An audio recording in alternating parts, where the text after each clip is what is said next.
하느님이시요 사람이신 그리스도의 시. 예수께서 요르단강에 걸어서 건너는 곳에서 목자 요한, 마티아와 시몬과 만나시다. 다시 요르단강에 걸어 건너는 곳이 보인다. 그늘 때문에 행인이 아주 많이 다니는 강 양쪽 언덕을 끼고 가는 노구무거진 길도 보인다. 사람들이 몰고 가는 나귀 새끼들이 줄을 지어 오간다. 강가에서 세 사람이 몇 마리 양의 풀을 뜯어 먹이고 있다. 행길에서는 요셉이 위쪽 아래쪽을 두루 살핀다. 멀리 그 강을 끼고 가는 길에서 길이 시작되는 곳에서 예수께서 세 제자와 같이 나타나신다. 요셉이 목자들을 부르니 이들은 풀이 우거진 강둑으로 해서 양들을 한 길 쪽으로 몰고 온다. 그들은 예수를 맞이하러 급히 간다. 나는 어떻게 할지 모르겠다. 뭐라고 인사를 드려야 하니? 아이고, 선생님은 아주 착하셔요. 평화가 선생님과 함께 있기를 바랍니다. 하고 말하세요. 선생님도 늘 그렇게 인사하시는걸요. 선생님이야 그러시겠지만 우리야. 그럼 저는 뭐야요? 저는 선생님을 처음 경배한 사람 중에 하나도 아닌데 저를 얼마나 사랑하신다고요. 아이고 얼마나 사랑하신다고요. 어떤 분이냐? 제일 키가 크고 금발인 분이에요. 마티아, 우리 저분께 세례자 이야기를 할까? 오, 그래. 우리가 저분보다 세례자를 더 좋아한다고 생각하지 않으실까? 그럴 리 없어, 시메온.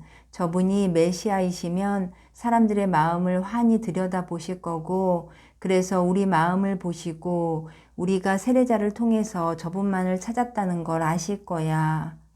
자네 말이 옳아. 이제는 양쪽이 몇 미터 거리까지 가까워졌다. 예수께서 벌써 그 형용할 수 없는 미소를 지으신다. 요셉은 걸음을 빨리 한다.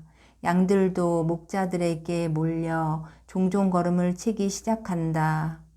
평화가 당신들과 함께 있기를 바랍니다. 하고 예수께서는 그들을 안으시는 것 같이 팔을 올리시며 말씀하신다.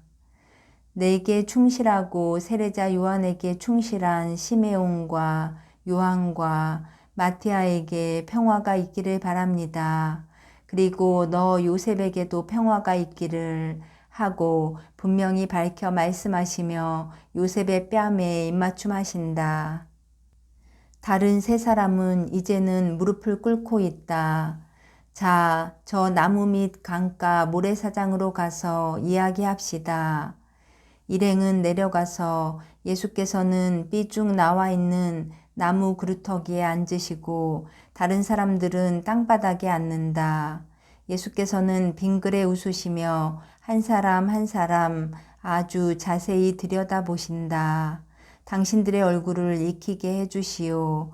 영혼은 벌써 알고 있어요. 즉 세상의 모든 이해관계와 맞서서 그들이 사랑하는 진리에 집착하는 의인들의 영혼으로 알고 있는 것입니다. 이삭과 엘리야와 레위가 안부를 전합니다. 또 다른 안부도 하나 있어요. 내 어머니의 안부입니다. 그래, 세례자의 소식을 알고 있습니까? 그때까지는 수줍어서 말을 못하던 그 사람들이 안심하고 말문을 연다. 아직 옥에 갇혀 있습니다. 그리고 악마 같은 여자의 지배를 받고 타락한 조신들에 둘러싸여 있는 잔인한 사람의 손안에 들어있기 때문에 저희들 마음이 떨립니다. 저희는 세례자를 사랑합니다. 저희가 세례자를 사랑한다는 것과 그분이 저희들의 사랑을 받을 자격이 있다는 것을 선생님도 아시지요?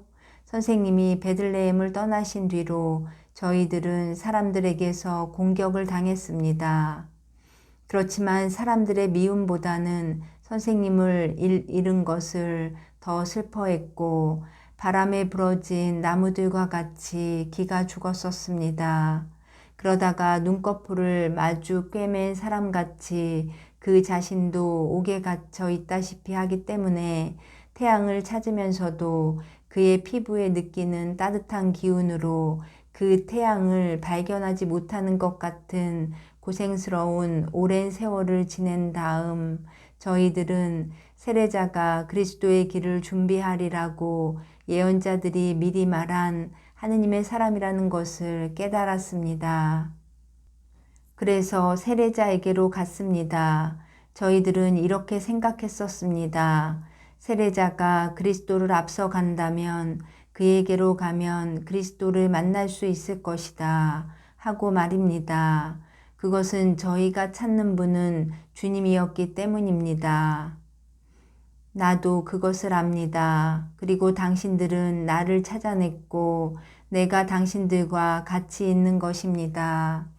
선생님이 세례자의 집에 가셨더라는 말을 요셉에게서 들었습니다. 저희들은 그날 거기에 없었습니다. 아마 세례자를 위해서 어디엔가 갔던 것 같습니다. 저희들은 그분이 저희들에게 많은 사랑을 가지고 부탁하던 정신적인 봉사로 그분에게 봉사한 것입니다. 그것은 그분이 엄하기는 해도 저희들도 사랑을 가지고 그분의 말을 들었었기 때문이지요. 그분은 말씀이신 주님이 아니었지만 그래도 그분 역시 하느님의 말씀을 했으니까요. 압니다. 그런데 이 사람을 모르겠습니까? 하고 요한을 가리키신다.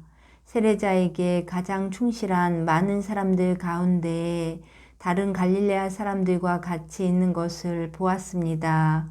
그리고 우리 생각이 틀리지 않는다면 당신은 요한이라는 사람이지요. 그분은 친구들인 우리에게 당신에 대해서 이런 말을 했어요. 봐라, 내가 첫째고 저 사람은 꼴찌다. 그러다가 저 사람이 첫째가 되고 내가 꼴찌가 될 것이다 하고 그 말이 무슨 뜻인지 영 알지 못했습니다. 예수께서는 요한이 있는 왼쪽으로 몸을 돌리시고 한층 더 환한 미소를 지으시며 그를 당신 가슴으로 끌어당기신다. 그러면서 이렇게 설명하신다. 그가 말하고자 한 것은 자기가 제일 먼저 어린 양이 저기 있다 하는 말을 하고 이 사람은 군중들에게 어린 양에 대하여 말할 사람의 아들의 친구들 중에 마지막 사람이겠지만 어린 양에게는 다른 어떤 사람보다도 이 사람이 더 소중하기 때문에 어린 양의 마음에는 이 사람이 첫째라는 말입니다. 세례자의 말은 이런 뜻이었어요. 그러나 당신들이 그를 보게 될 때에 당신들은 그를 또 보고 정해진 시간이 될 때까지 그에게 봉사를 할 것이니까요. 그리스도의 마음에는 그가 꼴찌가 아니라고 말하시오. 그리고 이것을 잘 기억해 두시오. 성인의 겸손으로 인하여 그가 꼴찌라고 공언하게 되었지만 하느님의 말씀은 그를 내가 사랑하는 제자와 같다고 선언합니다. 내가 이 사람을 사랑하는 것은 이 사람이 세례자와 같은 이름을 가졌고 또 그리스도에게 영혼들을 준비하여 줄 책임을 맡은 세례자의 모습을 이 사람에게서 발견하기 때문이라고 그에게 말하시오. 그렇게 말하겠습니다. 그렇지만 저희가 그분을 다시 보게 될까요? 다시 볼 것입니다. 그렇습니다. 헤로데는 백성이 무서워서 그분을 감히 죽이지 못합니다. 그리고 탐욕 많고 부패한 저 조정에서 저희들이 돈만 많으면 그분을 구해내는 것은 쉬운 일일 것입니다.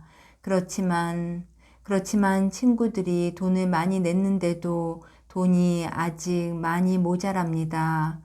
그래서 때를 맞추지 못할까봐 몹시 걱정이 됩니다. 그러면 그분은 아무래도 죽을 것입니다. 그를 몸값을 치르고 석방시키는데 얼마나 부족하다고 생각합니까? 주님, 몸값을 치르고 석방시키는 것이 아닙니다. 헤로디아가 세례자를 너무나 미워하고 또 헤로데를 너무나 위압하기 때문에 세례자를 석방시킬 수 있으리라고는 생각하지 못합니다. 그렇지만 마케론테에는 왕권을 탐내는 사람들이 전부 모여 있는 줄로 생각합니다. 모두가 즐기기를 원하고 대신해서 하인에게 이르기까지 모두가 지배하기를 원합니다. 그러나 일을 하는 데는 돈을 요구합니다. 저희들은 돈을 듬뿍 주면 세례자를 나오게 내버려 둘 사람을 발견할 수도 있을 것입니다. 헤로데까지도 겁이 나기 때문에 아마 그렇게 되기를 바랄 것입니다. 순전히 이 때문입니다. 백성이 무섭고 아내가 무서워서 말입니다. 그런데 이렇게 하면 백성도 만족시키고 그의 아내도 불만족스럽게 했다고 비난을 하지 않을 것입니다. 그런데 그 사람이 얼마를 요구합니까? 은화 20달란트를 요구합니다. 그런데 저희들은 12.5달란트밖에 없습니다. 유다야, 그 보석들이 매우 아름답다고 말하였지? 아름답고 값이 많이 나가는 것입니다. 값이 얼마나 나가겠느냐? 너는 그런 것에 정통한 것 같은데. 예, 잘 압니다, 선생님. 그런데 왜 값을 알려고 하십니까? 파시려고 그러십니까? 왜요? 그럴지도 모른다. 값어치가 얼마나 나가겠는지 말해보아라. 좋은 조건으로 팔면 적어도 6달란트는 될 것입니다. 자신 있느냐? 그렇습니다. 크고 무거운 목걸이 하나만 해도 최소한 3달란트는 될 것입니다. 그것을 저는 잘 살펴보았습니다. 그리고 팔찌도요. 아글리에의 가느다란 손목이 어떻게 그 무게를 감당할 수 있었는지 모르겠습니다. 유다야, 아글라에게 그것이 수갑이었다. 맞습니다. 그러나 그런 수갑을 차고 싶어하는 사람이 많습니다. 그렇게 생각하느냐? 어떤 사람이 그러냐? 그야 많지요. 그렇다. 사람이라는 이름만을 가지고 있는 많은 사람이 그렇다. 혹시 살 사람을 알겠느냐? 요컨대 그것들을 팔려고 하시는 거로군요. 그리고 세례자를 위해서요. 그렇지만 생각해 보십시오. 그것은 저주받은 황금입니다. 오, 앞뒤가 맞지 않는 인간이로구나. 너는 방금 분명히 욕망을 가지고 이 황금을 원할 사람이 많을 것이라고 말하고서는 저주받은 황금이라고 부르니 말이다. 유다야, 유다야, 이것은 저주받은 황금이다. 그래, 저주받은 것이야. 하지만 그 여자는 이렇게 말하였다. 이것이 가난하고 거룩한 사람에게 쓰이면 거룩하게 될 것입니다. 하고 그 때문에 그 여자가 이것을 준 것이다. 즉, 이 황금의 혜택을 받는 사람이 그 여자의 마음속에 있는 씨앗에서 번데기처럼 싹이 트고 있는 그의 가엾은 영혼을 위하여 기도해 달라고 말이다. 그런데 세례자보다 더 거룩하고 더 가난한 사람이 누구이냐? 세례자는 그의 임무로는 엘리야와 같고 성덕으로는 엘리야보다 더 위대하다. 세례자는 나보다 더 가난하다. 내게는 어머니가 계시고 집이 있다. 내가 가진 것과 같이 깨끗하고 거룩한 어머니와 집을 가진 사람은 결코 버림받은 사람이 아니다. 그러나 세례자는 이제 집도 없어졌고 어머니의 무덤조차도 없어졌다. 모든 것이 부패한 인간에 의하여 모독되었다.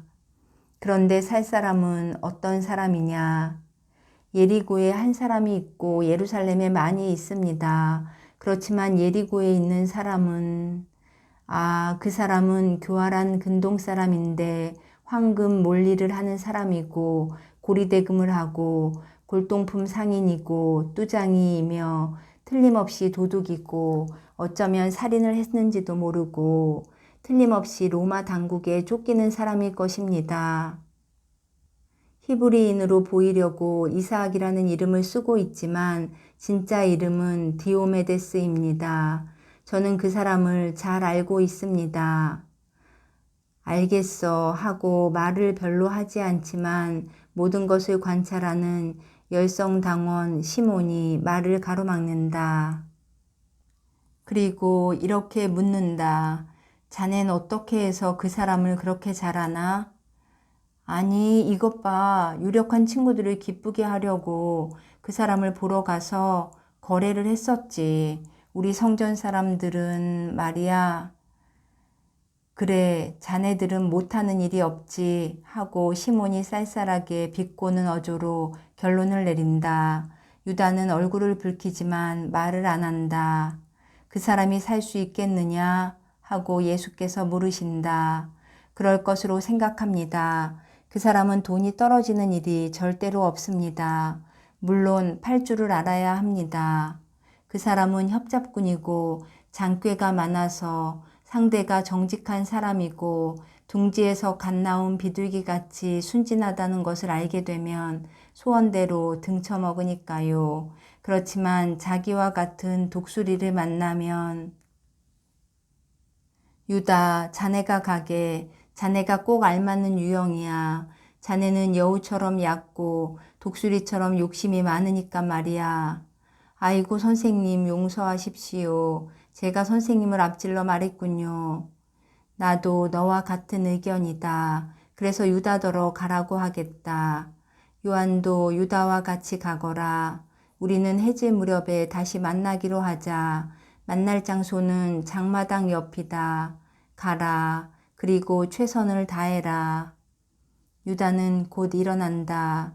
요한은 사람에게 내쫓기는 강아지같이 애원하는 눈을 한다. 그러나 예수께서는 목자들과 이야기를 다시 시작하셔서 이 애원하는 눈을 보지 못하신다. 그래서 요한은 유다를 따라 길을 떠난다. 나는 당신들을 만족스럽게 해주고 싶어요 하고 예수께서 말씀하신다.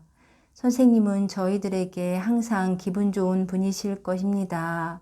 지극히 높으신 분께서 저희를 위해 선생님께 축복해 주시기를 바랍니다. 저 사람은 선생님의 친구입니까? 친구요. 친구일 수 있을 것 같이 안 보입니까? 목자 요한은 고개를 숙이고 입을 다문다. 제자 시몬이 말을 한다. 착한 사람만이 볼 줄을 압니다. 나는 착하지 못해서 착하신 분이 보시는 것을 보지 못합니다. 나는 외모를 봅니다. 그러나 착하신 분은 마음속까지 꿰뚫어 보십니다. 요한 당신도 나처럼 봅니다. 그러나 선생님은 착하셔서 보십니다. 너는 유다에게서 무엇을 보느냐? 명령이다. 말하여라. 이렇습니다. 저는 그 사람을 보면 야수의 소굴과 열병을 일으키는 습지 같은 수수께끼 같은 곳을 생각하게 됩니다. 거기에는 몹시 복잡한 것만 보이기 때문에 겁이 나서 가까이 가지 못하고 멀리서만 빙빙 돌게 됩니다. 이와는 반대로 그 대신 뒤편에는 맷비둘기와 밤 꾀꼬리들이 있고 이로운 샘물과 유익한 풀들이 많은 기름진 땅도 있습니다. 저는 유다가 이런 사람이기를 믿고 싶습니다. 선생님은 아시는데 선생님이 그 사람을 제자로 삼으셨으니 그렇게 믿습니다. 그렇다. 나는 아는데 그를 제자를 삼았다. 저 사람의 마음속에는 숨겨진 부분이 많다. 그러나 좋은 면도 없지 않다. 너는 그것을 베들레헴에서 보았고 가리옷에서도 보았다. 만일 이 인간적인 착한 면, 오직 인간적인 착함에 지나지 않는 이 착한 면이 영신적인 착함이라는 높이까지 올라가기만 하면 그때에는 유다도 내가 바라는 것과 같은 사람이 될 것이다. 그 사람은 젊으니까. 요한도 젊은데요. 그러면서 내 마음속으로는 요한은 더 낫습니다 하고 말을 마친다. 그러나 요한은 요한이다. 저 가엾은 유다를 사랑하여라. 제발 부탁이다. 내가 그를 사랑하면 그 사람이 더 낫게 보일 것이다. 선생님 때문에 그렇게 노력하고 있습니다. 그렇지만 그 사람이 냇가에 있는 갈대를 그렇게 하는 것처럼 제 노력을 모두 꺾어버립니다. 그렇지만 제게는 선생님이 원하시는 것을 한다는 계율밖에 없습니다. 그렇기 때문에 제 안에, 제 양심 안에 그를 비난하는 무엇이 있지만 그를 사랑하겠습니다.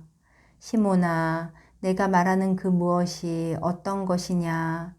정확히는 모르겠습니다만 밤의 보초가 자지 말고 지켜봐라 하고 외치는 소리 같은 그 무엇입니다.